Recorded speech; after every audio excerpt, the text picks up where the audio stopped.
Good morning, Year 10. Welcome to video lesson number 5, the last in the series before the summer holidays. So hopefully by now you will have watched videos 1 to 4 and then you would have completed an end of term test that I assigned for you. So fingers crossed that you did okay on those. I'm looking forward to getting the results back from the admin team. So I've not heard too much from some of you. Some of you have just asked general things. Please remember, if you haven't been chatting to me on Teams that you were set up with on a Tuesday, obviously during the summer holidays, if you need to contact me for any reason, the best way would be at my email. So lmeek@johnfernley.org.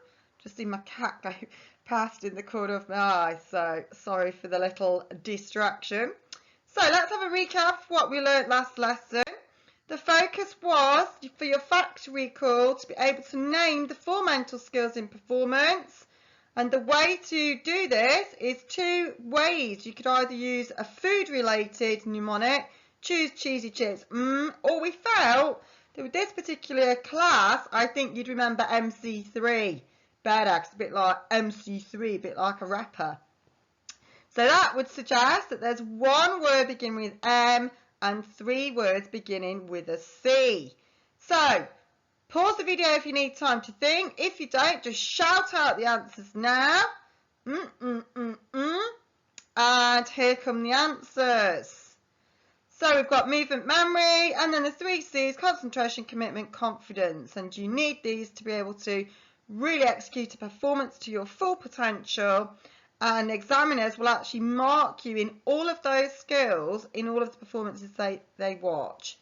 And the next thing, still part of mental skills, but these are part of the process. So if you get asked with the word process in it, you need to think about the pattern, how you improve these skills to get you your best performance. So we've used a little saying, my students plan rehearsal really carefully to help us remember the 6. So again, pause the video now if you need more time to think. If not, shout them out, and then here will come the answers. So the M, mental rehearsal. The S, systematic repetition. P, planning of rehearsal. R is response to feedback. The other R, rehearsal discipline. And C is capacity to improve. I think they're pretty straightforward. We then went on to look at a 6-mark question in section B, and we used breathe. I'm not going to read through that. That is what we focused on last lesson. But that is how it all ties together, and you will need to use your knowledge of those skills should a question like that one there at the top of that slide come up. Hopefully we understand it. It's all starting to make sense. I did throw in quite a lot of questions on the test about all of these, so you could see how it might relate to an exam question. So let's move on to this week's lesson. Lesson 5.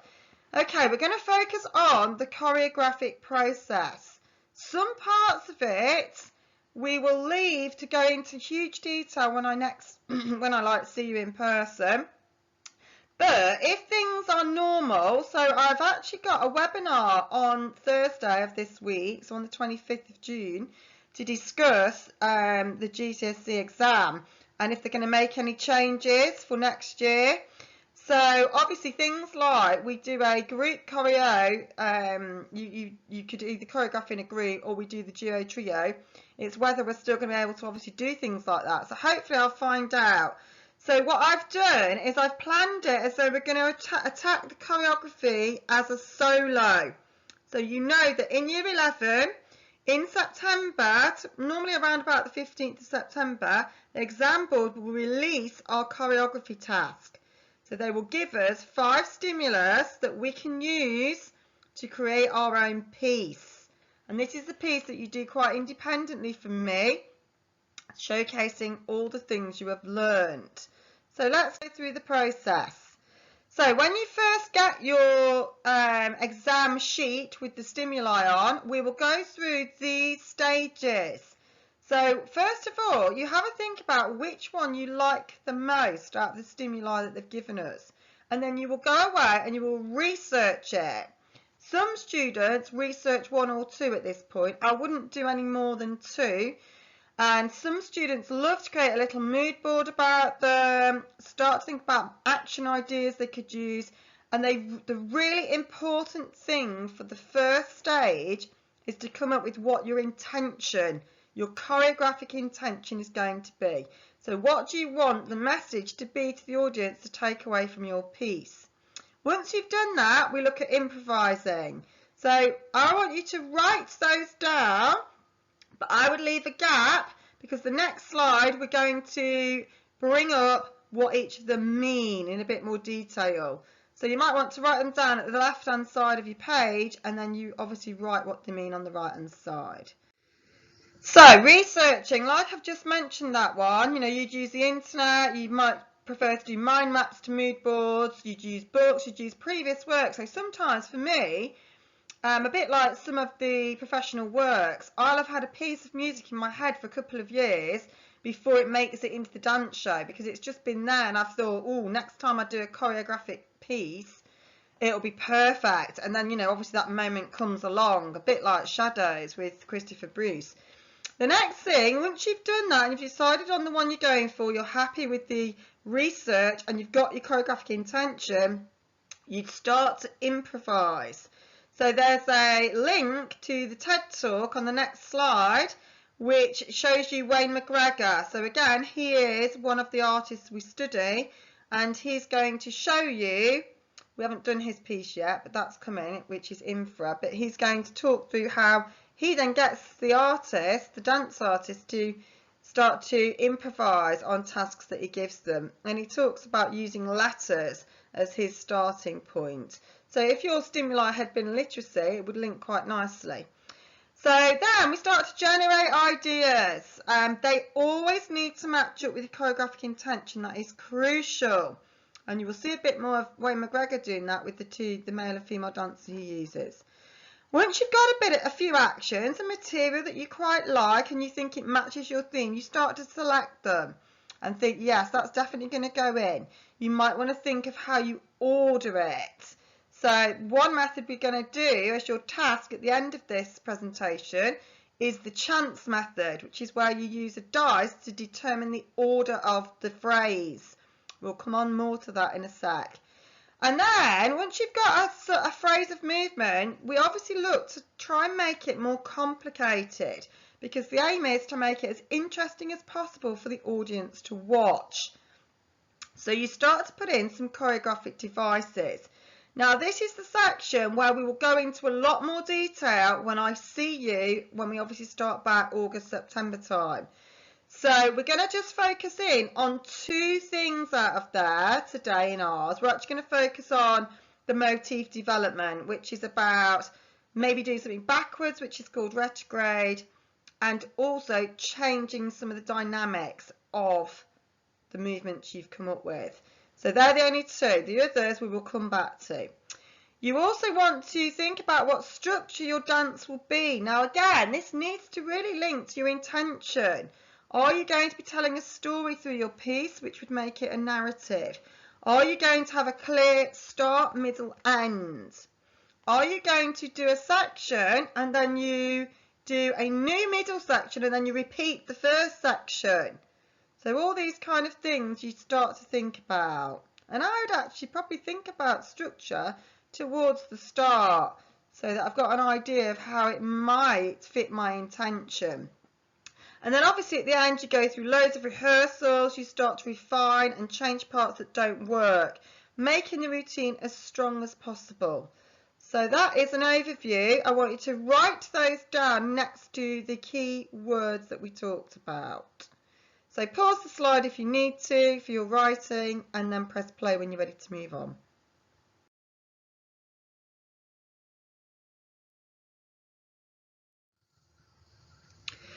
Okay, this slide is just another way of what we've just spoke about. This is just more of a visual picture. So some of you probably prefer a visual picture. So pause the slide, have a quick read through that. It's just embedding what I've just spoke about. Okay, so this, guys, I think you'll really like this because I know that we love choreography. So it's very much like the picture stimulus that I've given you before when we did the wave choreo in groups. And this, though, is a solo. So 6 times 8, that's all I need you to do to start with, 6 lots of 8. You are going to choose one of the stimuli that you can see. So the first one is an interaction with someone or something, and the second one is a photograph that makes you smile. So my advice is to have a think about which one you'd prefer, do some research on them. So start to look at things. You know, obviously if it's a photograph you need to dig out, what comes to your mind, what could you use for it? An example of an interaction with someone or something is somebody did something to do, well, it's funny, you know, obviously in this current climate, before this actually happened, one of the year 11s was doing an interaction with the virus. So that was already something she'd done.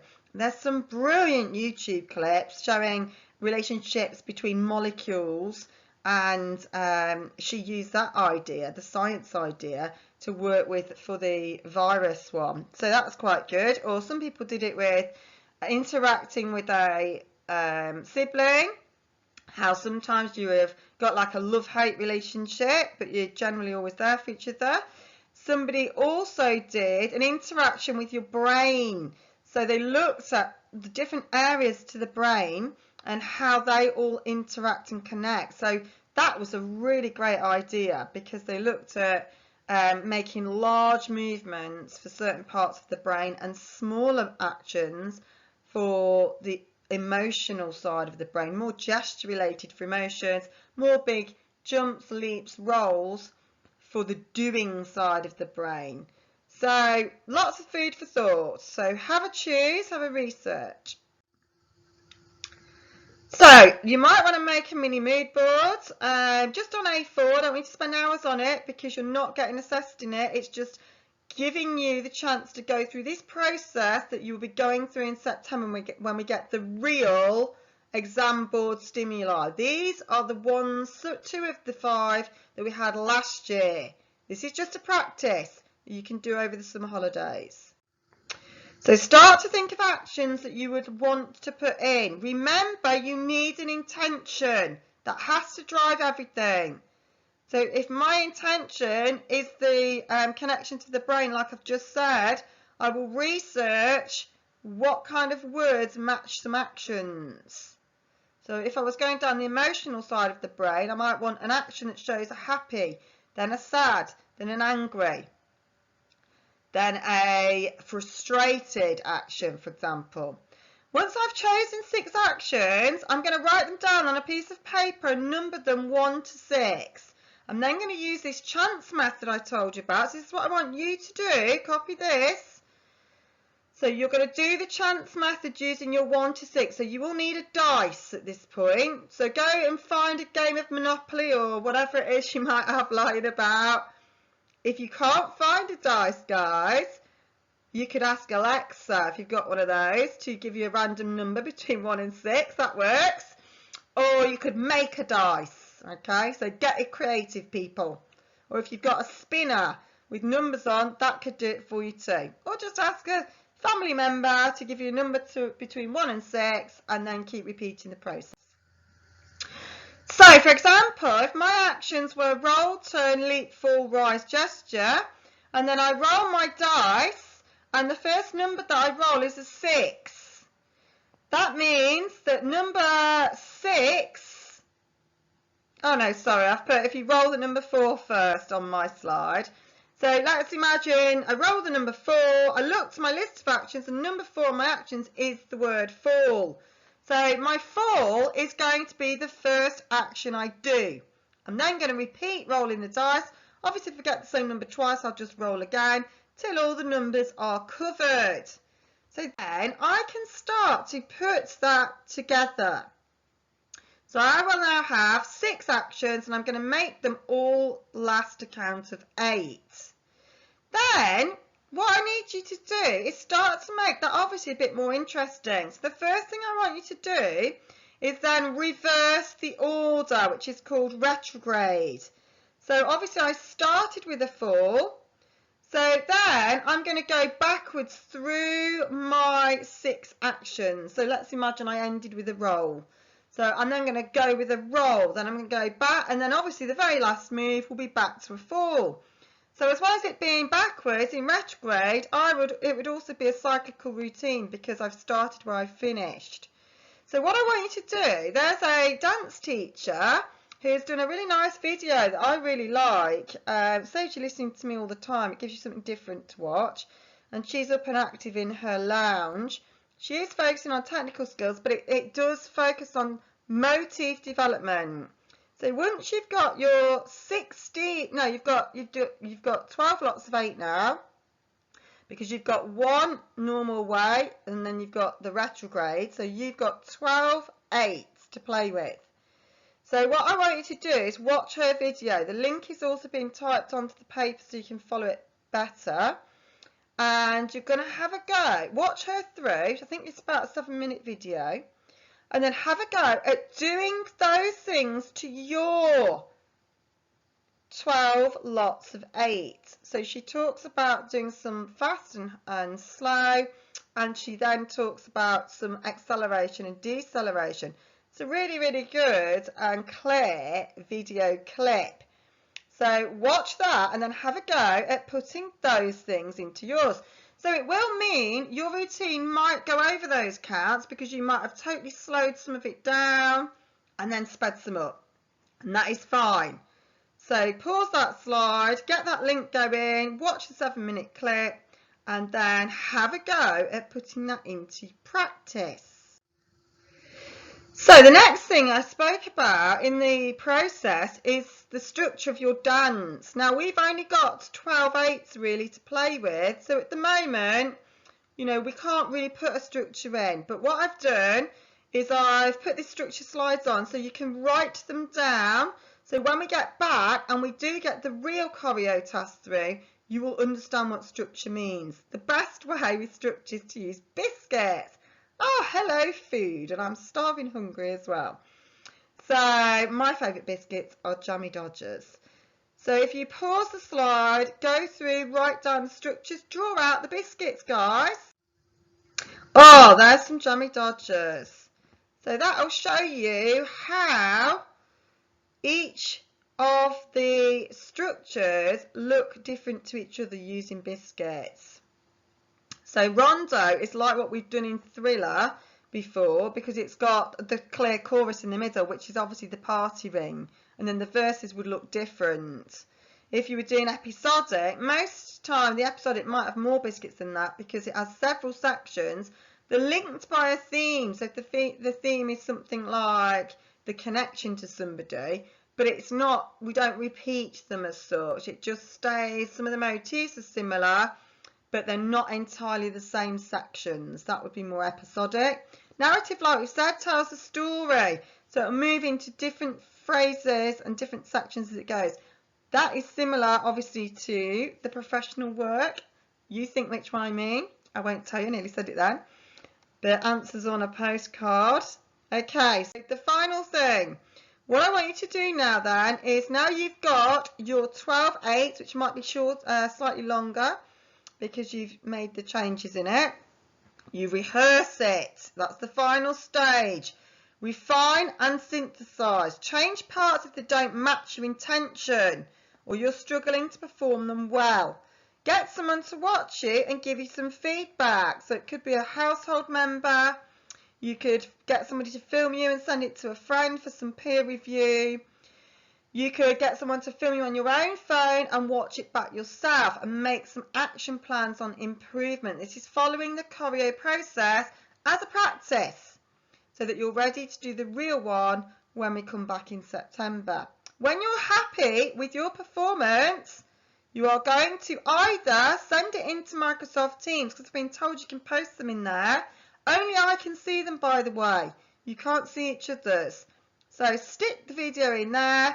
Or alternatively, if you can email it to me, it's almeek@johnfernley.org.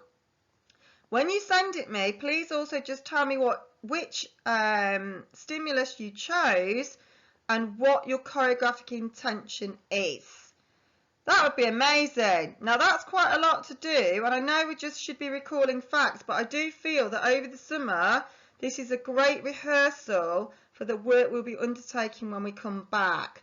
So it is, you know, quite challenging, but in a fun way and a practical way, and it'll be an excellent experience ready for September. So I definitely think this task is very, very important for you to have done before I see you in person. If you get stuck, send us an email or drop me a message and, you know, I'll get back to you. Okay guys, so I hope that all makes sense. I hope this is the longest video we've done, but obviously it's the last one before summer, so make sure that you understand it and you've gone through it. Just holler on the email if you are stuck. Take really good care of yourselves. Make sure you obviously do have a break and you get a chance to relax too over the summer. But I am looking forward to seeing you all in person very soon. Take care, guys. Till we meet again. Bye-bye.